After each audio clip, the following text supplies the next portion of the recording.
അടുത്ത sampling distribution നമ്മൾ നോക്കുന്നത് sampling distribution of difference of two sample means. അതായത് ഇവിടെ നമ്മൾ നോക്കുന്നത് രണ്ട് പോപ്പുലേഷനുകൾ നമുക്കുണ്ടാവും. ആ രണ്ട് പോപ്പുലേഷനിൽ നമ്മൾ രണ്ട് സാമ്പിളുകളായിട്ട് എടുക്കും. അപ്പോൾ ഫസ്റ്റ് സാമ്പിളിന് ഞാൻ x1 ബാർ കൊണ്ടാണ് ഡിനോട്ട് ചെയ്യുന്നത് ആൻഡ് സെക്കൻഡ് സാമ്പിളിന് ഞാൻ x2 ബാർ കൊണ്ടാണ് ഡിനോട്ട് ചെയ്യുന്നത്. അങ്ങനെയാണെന്ന് വെച്ചാൽ ഞാനിവിടെ കണ്ടുപിടിക്കാൻ പോകുന്നത് x1 ബാർ മൈനസ് x2 ബാറിൻ്റെ ഡിസ്ട്രിബ്യൂഷനാണ് കണ്ടുപിടിക്കാൻ പോകുന്നത്. അപ്പോൾ ഇവിടെ x1 ബാർ മൈനസ് x2 ബാറിൻ്റെ ഡിസ്ട്രിബ്യൂഷൻ കണ്ടുപിടിക്കുന്നത് നമ്മൾ സാമ്പിൾ മീനിൻ്റെ ഡിസ്ട്രിബ്യൂഷൻ കണ്ടുപിടിച്ച മാതിരി 5 ഡിഫറെൻറ്റ് കേസുകളിലാണ് നമ്മൾ കണ്ടുപിടിക്കാൻ പോകുന്നത്. അപ്പം 5 ഡിഫറെൻറ്റ് കേസുകളിൽ നമ്മൾ ആദ്യം നോക്കാൻ പോകുന്നത് കേസ് 1 ആണ്. കേസ് 1 എന്ന് പറഞ്ഞാൽ നമ്മൾ രണ്ട് സാമ്പിളുകളും എടുത്തിരിക്കുന്നത് രണ്ട് നോർമൽ പോപ്പുലേഷൻസിനാണ്. അപ്പം നേരത്തെ നമ്മൾ ഒരൊറ്റ സാമ്പിളിൻ്റെ കേസിൽ നമ്മൾ എങ്ങനെയാണ് എടുത്തത് നിങ്ങൾക്ക് ഓർമ്മയുണ്ടാവും. ഒരൊറ്റ സാമ്പിൾ വന്ന കേസിൽ കേസ് 1 നമ്മൾ എടുത്തിട്ടുണ്ടായിരുന്നത് when samples are taken from normal population mu sigma known എന്നുള്ള കേസാണ്. അപ്പോൾ ഇവിടെ രണ്ട് സാമ്പിളുകൾ ഉള്ളപ്പം samples are taken from 2 normal populations എന്നാണ് നമ്മൾ പറയാൻ പോകുന്നത്. അപ്പോൾ കേസ് 1 നമ്മൾ എന്താ പറയാൻ പോകുന്നത്? When samples are taken from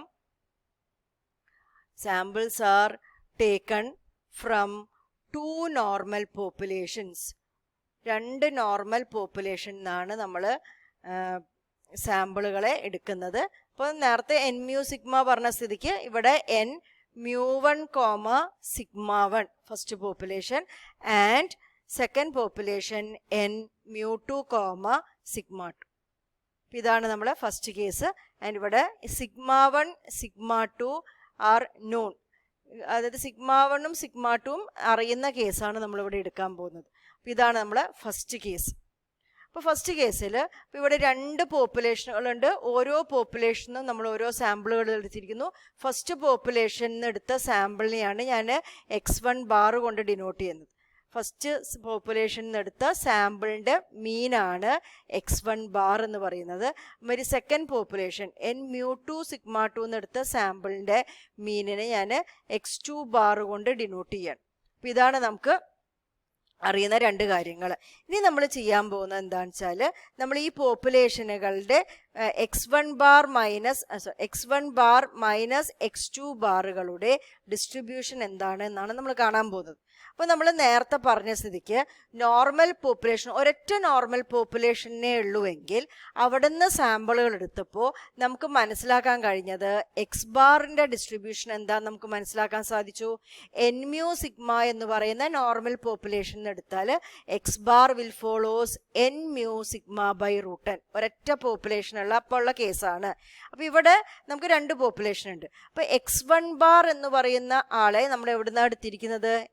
mu1, sigma1 എന്ന് എടുത്ത സാമ്പിളുകളുടെ മീനാണിത്. അപ്പോൾ x1 bar will follow a normal population normal distribution with mean mu1, sigma1 divided by √n1. n1 എന്ന് പറഞ്ഞാൽ ഫസ്റ്റ് സാമ്പിളിൻ്റെ സൈസാണ് കേട്ടോ. ഫസ്റ്റ് സാമ്പിളുടെ സൈസിന് n1 എന്നും സെക്കൻഡിന് n2 എന്ന് നമ്മൾ എടുക്കണമല്ലോ. അപ്പോൾ നമ്മളിവിടെ സെപ്പറേറ്റ് ആയിട്ട് നമ്മൾ ഫസ്റ്റ് ഒരൊറ്റ പോപ്പുലേഷൻ മാത്രമുള്ളപ്പം ഉള്ള ഒരു സാമ്പിൾ മീനിൻ്റെ ഡിസ്ട്രിബ്യൂഷൻ നമ്മൾ പറഞ്ഞിട്ടുണ്ടായിരുന്നു. അതേ പാറ്റേൺ ഉപയോഗിച്ചിട്ട് ഞാൻ x1 ബാറിൻ്റെ ഡിസ്ട്രിബ്യൂഷൻ കണ്ടുപിടിച്ചു. സിമിലർലി x2 ബാർ എന്ന് പറയുന്നത് എന്താണ്? It is A sample mean of A sample of size n2 that is taken from mu2, sigma2. അപ്പോൾ x2 ബാറിൻ്റെ ഡിസ്ട്രിബ്യൂഷനും എന്തായിരിക്കും? നേരത്തെ പറഞ്ഞ മാതിരി it will follow a normal distribution with mean mu2. അതിൻ്റെ പോപ്പുലേഷൻ്റെ മീന് mu2 ആയിരുന്നു and standard deviation sigma2 by √n2. അപ്പോൾ നമ്മളിങ്ങനെ എഴുതി. അപ്പോൾ x1 ബാറിൻ്റെയും x2 ബാറിൻ്റെയും ഡിസ്ട്രിബ്യൂഷൻ നമുക്കറിയാം. നമുക്ക് വേണ്ടത് ആരെയാണ്? x1 ബാർ മൈനസ് x2 ബാറിൻ്റെ ഡിസ്ട്രിബ്യൂഷനാണ് നമുക്ക് അറിയേണ്ടത്. അപ്പോൾ നോർമൽ ഡിസ്ട്രിബ്യൂഷൻ ഒരു പ്രത്യേകത എന്താ അറിയോ? രണ്ട് റാൻഡം വേരിയബിൾ നോർമൽ ഡിസ്ട്രിബ്യൂഷനാണ് ഫോളോ ചെയ്യുന്നതെങ്കിൽ അവരുടെ സമ്മും നോർമലായിരിക്കും, അവരുടെ ഡിഫറൻസും നോർമലായിരിക്കും എന്നൊക്കെ നമ്മൾ അവിടെ പറഞ്ഞിട്ടുണ്ടായിരുന്നു. അപ്പോൾ ഇതേമാതിരി നമുക്കറിയാം ഇവിടെ x1 bar will follow a normal population, x2 bar is following A normal population, then x1 bar minus x2 bar will also follow a normal population. ഇതിൻ്റെ മീൻ എന്തായിരിക്കും?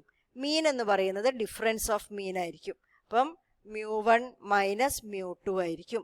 ഇയാളുടെ വേരിയൻസ് എന്തായിരിക്കും? വേരിയൻസ് എന്ന് പറഞ്ഞാൽ സം ഓഫ് ദ വേരിയൻസസ്. അപ്പോൾ ഇയാളുടെ variance എന്താ? ഇവിടെ എഴുതിക്കുന്ന സ്റ്റാൻഡേർഡ് ഡീവിയേഷൻ അല്ലേ. അപ്പോൾ ഇവരുടെ വേരിയൻസ് എന്താണ്? ഇതിൻ്റെ സ്ക്വയർ ആണ് അല്ലേ. ഇപ്പോൾ σ1² എന്ന് പറയുന്നതാണ് വേരിയൻസ് x1 ബാറിൻ്റെ. അതുമാതിരി ഇയാളുടെ വേരിയൻസ് എന്താണ്? σ2² അപ്പോൾ x1 bar minus x2 ബാറിൻ്റെ variance എന്തായിരിക്കും അറിയോ? വേരിയൻസ് വരുമ്പോൾ സമ്മ വരിക, കാരണം അത് സ്ക്വയേഴ്സ് അല്ല. അപ്പോൾ σ1² പ്ലസ് σ2² ആയിരിക്കും x1 bar minus x2 ബാറിൻ്റെ variance. പക്ഷെ നമ്മളിവിടെ എഴുതുമ്പോൾ ആരെയും എഴുതുക? സ്റ്റാൻഡേർഡ് ഡീവിയേഷനെയാണ് എഴുതുക. അപ്പോൾ സ്റ്റാൻഡേർഡ് ഡീവിയേഷൻ എന്താണ്? It is root of σ1² plus σ2² അപ്പോൾ x1 ബാർ മൈനസ് x2 ബാറിൻ്റെ ഡിസ്ട്രിബ്യൂഷൻ നമുക്ക് മനസ്സിലാക്കാൻ പറ്റി. എന്തായിരുന്നു? x1 bar minus x2 bar, അതായത് difference of 2 sample means will follow a normal distribution with mean equal to difference of their means mu1 minus mu2. Standard deviation എന്താണ്? Root of σ1² plus σ2² ഇവിടെ plus ആണ് വരിക കേട്ടോ. Variance വരുമ്പോൾ plus ആണ്. അപ്പോൾ x1 bar minus x2 bar is normal. അപ്പോൾ അത് മനസ്സിലായി.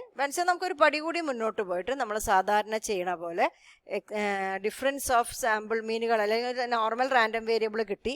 Difference of sample means normal ആണ് എന്ന് കണ്ടു. അപ്പോൾ നോർമൽ കിട്ടിയാൽ ഉടനെ തന്നെ നമ്മൾ അയാളെ സ്റ്റാൻഡേർഡ് നോർമലാക്കി മാറ്റി.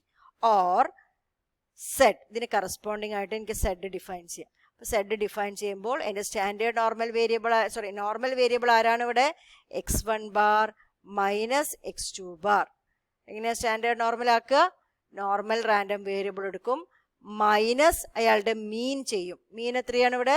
mu1 minus mu2 divided by standard deviation. ഇയാളുടെ സ്റ്റാൻഡേർഡ് ഡീവിയേഷൻ ഏതാണ്? Root of σ1² plus σ2² This will follow a standard normal distribution. അപ്പോൾ ഇതാണ് സെഡിൻ്റെ ഡിസ്ട്രിബ്യൂഷൻ. ഓക്കെ, അപ്പോൾ ഇത് നമ്മൾ കേസ് 1 ആണ്. സാമ്പിളുകൾ എടുത്തിരിക്കുന്നത് 2 നോർമൽ പോപ്പുലേഷനും σ1 σ2 നോൺ ആയിട്ടുള്ള കേസാണ്. ഇനി നമുക്ക് കേസ് 2 എന്താണ് നോക്കാം. കേസ് 2 എന്ന് പറയുന്നത് when samples are taken from 2 normal populations. രണ്ടും നോർമൽ പോപ്പുലേഷൻ തന്നെയാണ്. 2 normal populations n mu1 σ1 n mu2 σ2. നേരത്തെ പോലെ തന്നെ. പക്ഷെ ഇവിടുത്തെ പ്രത്യേകത എന്താ അറിയോ? σ1 σ2 അൺനോൺ ആൻഡ് വേറൊരു കാര്യം കൂടി അവിടെ നോക്കണം, n1 n2 ലാർജ്. ഇതാണ് ഈ കേസ്. σ1 σ2 അറിയില്ല. σ1 σ2 അറിയുമെങ്കിൽ യാതൊരു പ്രശ്നവുമില്ല. σ1ഉം σ2 അറിയില്ലെങ്കിലാണ് നമ്മൾ സാമ്പിൾ സൈസ് ലാർജ് ആണോ സ്മോൾ ആണോ എന്നൊക്കെ നോക്കേണ്ടത്. അപ്പോൾ കേസ് 2ൽ നമ്മൾ നോക്കുന്നത് സ്റ്റാൻഡേർഡ് ഡീവിയേഷനുകൾ അൺനോൺ ആണ് ആൻഡ് സാമ്പിൾ സൈസസ് എന്താണ്? ലാർജ് ആണ്. പോപ്പുലേഷൻസ് നോർമലാണ്. അപ്പം നേരത്തെ പറഞ്ഞ പോലെ തന്നെ നമുക്ക് എന്ത് ചെയ്യാം? നേരത്തെ നമ്മൾ x1 ബാർ മൈനസ് x2 ബാറിൻ്റെ ഡിസ്ട്രിബ്യൂഷൻ പറഞ്ഞിട്ടുണ്ടായിരുന്നു. That was normal with mean mu1 minus mu2 ആയിരുന്നു ആൻഡ് റൂട്ട് ഓഫ് σ1² പ്ലസ് σ2² പക്ഷെ ഇവിടെ σ1 σ2 അറിയില്ല എന്നാണ് പറയുന്നത്. അപ്പോൾ പോപ്പുലേഷൻ്റെ സ്റ്റാൻഡേർഡ് ഡീവിയേഷൻ അറിയില്ലെങ്കിൽ അവരെ നമ്മൾ ആരെ കൊണ്ട് റീപ്ലേസ് ചെയ്യും? സാമ്പിളിൻ്റെ സ്റ്റാൻഡേർഡ് ഡീവിയേഷനുകൾ കൊണ്ട് റീപ്ലേസ് ചെയ്യും. s1² പ്ലസ് s2² ഇതാണ് ഇവിടുത്തെ നമ്മളെ സ്റ്റാൻഡേർഡ് ഡീവിയേഷൻ എന്ന് പറയുന്നത്. ഓക്കെ, അപ്പോൾ പോപ്പുലേഷൻ്റെ സ്റ്റാൻഡേർഡ് ഡീവിയേഷനുകൾ അറിയാത്തതുകൊണ്ട് ഇവിടെ s1 s2 എന്നുള്ള മാറ്റം വരുത്തി എന്ന് മാത്രമേ ഉള്ളൂ. അപ്പോൾ നേരത്തെ അതേപോലെ തന്നെയാണ് കിട്ടിയിരിക്കുന്നത്. σ1 σ2ൻ്റെ സ്ഥാനത്ത് അവരറിയില്ല എന്ന് പറഞ്ഞുകൊണ്ട് s1 s2 കൊണ്ട് മാറ്റി. അല്ലെങ്കിൽ corresponding standard normal is z is equal to x1 bar minus x2 bar minus mu1 minus mu2 അല്ലേ? the normal random variable minus its mean divided by its standard deviation. അതെന്താണ് ഇവിടെ? s1² plus s2² This follows a normal distribution with parameter 0, 1. That is standard normal distribution. അപ്പോൾ നമ്മൾ case 2 പറഞ്ഞു. ഇനി case 3 നമ്മൾ നോക്കാൻ പോകുന്നത് samples are taken from N mu sigma taken from two normal populations n mu1 sigma 1 n mu2 sigma 2. അതായത് ആദ്യത്തെ 3 കേസുകളിലും നോർമൽ പോപ്പുലേഷൻ തന്നെയാണ്. അപ്പോൾ ഇവിടെ സിഗ്മ 1 സിഗ്മ 2 അൺനോൺ. നേരത്തെ ലാർജ് ഉള്ള കേസ് നോക്കിയില്ല സാമ്പിൾ സൈസുകൾ. ഇവിടെ sample size n1 n2 small. അപ്പം ഞാൻ പറഞ്ഞു തന്നിട്ടുണ്ടായിരുന്നു സ്മോൾ സാമ്പിൾ എന്നൊക്കെ പറയാം 30-നെക്കാട്ടും ചെറുതിനെയൊക്കെ നമ്മൾ സ്മോൾ സാമ്പിൾസ് എന്ന് പറയുക. ഇതാണ് നമ്മളെ കേസ് 3. കേസ് 3-ലായിരുന്നു നമ്മൾ ടി ഡിസ്ട്രിബ്യൂഷനെ കണ്ടത്. അപ്പോൾ ഇവിടെയും ടി ആണ് വരാൻ പോകുന്നത്. ഇവിടുത്തെ ടി കുറച്ച് എഴുതുമ്പോൾ കുറച്ചൊരു വലിയൊരു ഡിസ്ട്രിബ്യൂഷനാണ് വരാൻ പോകുന്നത്. അപ്പോൾ t distribution is x1 bar minus x2 bar minus mu1 minus mu2 divided by ഇവിടെ എഴുതാൻ പോകുന്നത് നേരത്തെ ഒരൊറ്റ റാൻഡം വേരിയബിൾ ഒരൊറ്റ പോപ്പുലേഷൻ ഒരു സാമ്പിൾ എടുത്ത് ഒരൊറ്റ പോപ്പുലേഷൻ ആയപ്പോൾ ടി ഈസ് ഈക്വൽ ടു നമ്മൾ എഴുതിയത് x bar minus mu divided by s by root of n minus 1 follows t distribution with n minus 1 degrees of freedom എന്നാണ് നമ്മൾ അവിടെ എഴുതി വെച്ചത് അല്ലേ. ഇവിടെ കുറച്ചും കൂടി വലിയൊരു ടി റാൻഡം വേരിയബിളാണ് വരാൻ പോകുന്നത്. n1 s1 square plus n2 s2 square divided by n1 plus n2 minus 2 into 1 by n1 plus 1 by n2. ഇതാണ് നമ്മളെ ടി സ്റ്റാറ്റിസ്റ്റിക്. ആൾ കുറച്ച് വലിയ ആളാണ്, പക്ഷെ നമ്മൾ ഇയാളെ ഉപയോഗിച്ച് നമ്മൾ ഇയാളെ പരിചയം. This will follow A T distribution with n1 plus n2 minus 2 degrees of freedom. ഇതാണ് നമ്മളെ ടി റാൻഡം വേരിയബിൾ ആയിട്ട് കിട്ടുന്നത്. ഏത് കേസ് വരുമ്പം നോർമൽ പോപ്പുലേഷന് സാമ്പിൾ എടുത്തിരിക്കുന്നു. സാമ്പിൾ സ്റ്റാൻഡേർഡ് ഡീവിയേഷനുകൾ sigma 1 sigma 2 are unknown. Sample sizes n1 n2 are small. ഇതാണ് നമ്മൾ അടുത്ത കേസ്. ഇനി ഇപ്പം നോർമൽ പോപ്പുലേഷനുള്ള കേസുകളൊക്കെ കഴിഞ്ഞു. ഇനിയിപ്പോൾ നമ്മൾ കേസ് 4 എടുക്കുന്നത് നമ്മൾ large samples are taken from any large population. Large samples are taken from any large population. ഏതോ പോപ്പുലേഷൻ ആയിക്കോട്ടെ സാമ്പിൾ സൈസ് ലാർജ് ആവണമെന്ന് മാത്രമേ ഉള്ളൂ. പിന്നെ ഇവിടെ ഒരു കണ്ടീഷൻ സിഗ്മ 1 സിഗ്മ 2 അറിയാം. രണ്ട് population from any two large samples ആണ്. രണ്ട് സാമ്പിൾസ് ഇല്ലേ from any two large population sigma 1 sigma 2 known. രണ്ട് പോപ്പുലേഷനുകളിൽ നിന്ന് രണ്ട് ലാർജ് സാമ്പിൾസ് എടുത്തിരിക്കുന്നു. ഏതോ പോപ്പുലേഷൻ ആയിക്കോട്ടെ, പക്ഷെ അവരുടെ സ്റ്റാൻഡേർഡ് ഡീവിയേഷനുകൾ അറിയാമെന്നാണ് തന്നിരിക്കുന്നത്. അപ്പോൾ ഉണ്ടല്ലോ നമ്മൾ എടുക്കാൻ പോകുന്നത് x1 bar minus x2 bar. നമ്മുടെ കേസ് 1-ൽ വന്ന പോലെ തന്നെ will follow a normal distribution with mean mu1 minus mu2 standard deviation root of sigma 1 square by n1 plus sigma 2 square by n2. Same ആണ്, കേസ് 1-ന് same ആണ്.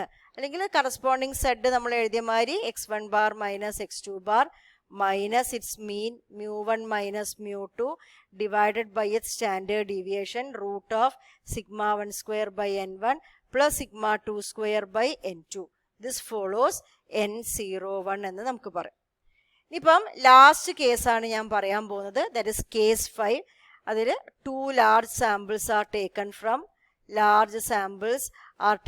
From two large populations. ഇനിയുള്ളത് sigma 1 sigma 2 അറിയില്ല എന്നുള്ള കേസാണ്. Sigma 1 sigma 2 unknown. അങ്ങനെയുള്ള കേസാണ് അഞ്ചാമത്തെ കേസായിട്ട് വരുന്നത്. അപ്പോൾ നമ്മൾ നേരത്തെ എഴുതിയ പോലെ തന്നെ കേസ് 2 പോലെയാണ് ഇവിടെ വരുന്നത്. x1 bar minus x2 bar will follow a normal distribution with mean mu1 minus mu2 and standard deviation root of sigma 1 sigma 2 അറിയില്ലാത്തതുകൊണ്ട് അവരെ s1 s2 കൊണ്ട് റീപ്ലേസ് ചെയ്തു. s1 square by n1 plus s2 square by n2. അല്ലെങ്കിൽ corresponding z എങ്ങനെ എഴുതാം? x1 bar minus x2 bar minus mu1 minus mu2 divided by root of s1 square by n1 plus s2 square by n2 follows n01. ഇങ്ങനെയാണ് നമ്മൾ sampling distribution of sample mean കണ്ടുപിടിക്കുന്നത്. Difference of two sample means ചെയ്യുന്നത്.